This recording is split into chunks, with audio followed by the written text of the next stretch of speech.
我不在当地住，我妈家在市里，不然我也不会这么晚赶过来。我这几天刚好生病请假，去市里找我妈了，没有见过她。你可以给我家里打电话。”顿了顿，他嘲道：“我倒忘了，近亲不能作证，那也算我是嫌疑人吧。”魏莹抬眼，敏锐地抓住了重点：“您的意思是，您认为这是个凶杀案？阿晨绝对不可能自杀。”苏小姐高声道：“她事业刚见起色，也答应过我，只要见过家长了，我们两个就去领证。屋里头那个一定在撒谎，他就是凶手。”请两位女士移驾隔壁等待之后，魏莹突然觉得自己耳根子清净了。我天，她男女人之间的战争太可怕了。蓝湛此时此刻倒在客厅的尸体已经被蒙上了遮挡物，等魏婴看过尸体，就可以被转移到医院去了。魏婴蹲下身来，戴上隔离手套，掀开了白布。死者的表情还算安详，看来身上也不会有什么挣扎的痕迹了。背后的刀没入到刀柄，插得极深，旁边的血迹已经干涸。魏婴微微眯眼，伸手摸上了死者的下巴。鱼线。魏婴一愣，唇角勾起，看向旁边的蓝湛。可以呀，蓝警官，很有经验吗？不愧是咱们总局的刑侦队长，就是厉害。蓝湛没说话。两个人检查完尸体，示意法医可以带走尸体了。尸检报告还没出，魏婴便在屋里巡视起来。他觉得屋里的摆设有点不太对劲。椅子。旁边的蓝湛再次开口，魏婴扑哧一声笑了出来。蓝湛，你怎么好像是考试在给我传答案一样，一直提醒我。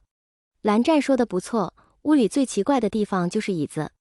厨房门前的饭桌不大，正常情况下应该是2把椅子，可现在只有1把，另外1把倒在尸体附近。准确说，是被害人坐在椅子上，倒下去插进刀里的。另一个奇怪的点，便是散落在地上的法律书籍。按被害人屋子里的情况，他是绝不可能把书籍乱放的。可是为什么呢？是方才人多手杂，碰乱的吗？魏婴还没来得及想明白，门口再次传来声响。哎呦，是咱们市里的大队长来了，有失远迎，有失远迎，这是哪阵风把您给吹来了？魏婴嘴角一抽，如此油腻的开场白，想来是当地警察局终于派了个外交官来了。不过听他的意思，叫我们来的不是你们吗？两相沉默。市里接到报案的不是魏婴本人，他也是被通知的。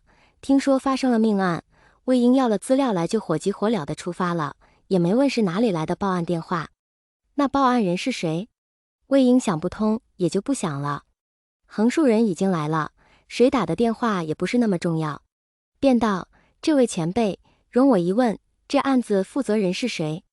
我来了还没看见他呢，想问问情况。”油光满面的大叔一抹脸上的汗，陪着笑脸道：“负责人，那不就是我吗？”于是3个人再次在客厅的沙发上落座，蓝湛却率先开了口：“遗体尚未安排妥当，你为何擅自离开现场？”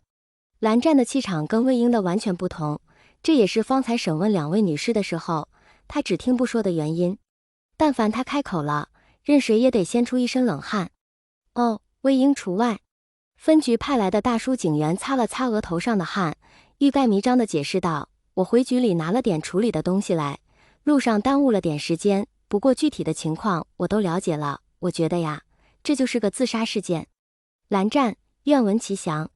大叔，据我们了解呢，死者是名律师，为人处事呢也十分正经，屋子里打扫的连个指纹都难找。而且啊，尸检报告声明，死亡时间应该是昨晚8点到9点，这段时间跟他有关系的关系人全部都有不在场证明的。现场又没有打斗的痕迹，入室抢劫也不可能，那不就只有自杀了吗？8点到9点，死亡时间确定吗？确定。我们局再小，这死亡时间也不能推敲错呀，您说是吧？那尸体下颚上的勒痕呢？那我猜那大概是死者之前有试过上吊吧。魏婴扑地笑了出来，他笑道：“前辈，您见过拿鱼线上吊的吗？”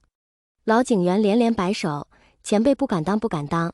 那兴许也是他尝试其他方式自杀的时候勒的。那尸体身下的椅子怎么解释？”哦，这个我们推断是因为死者想自杀又实在没有勇气，就选择背对刀刃仰躺下去，一了百了。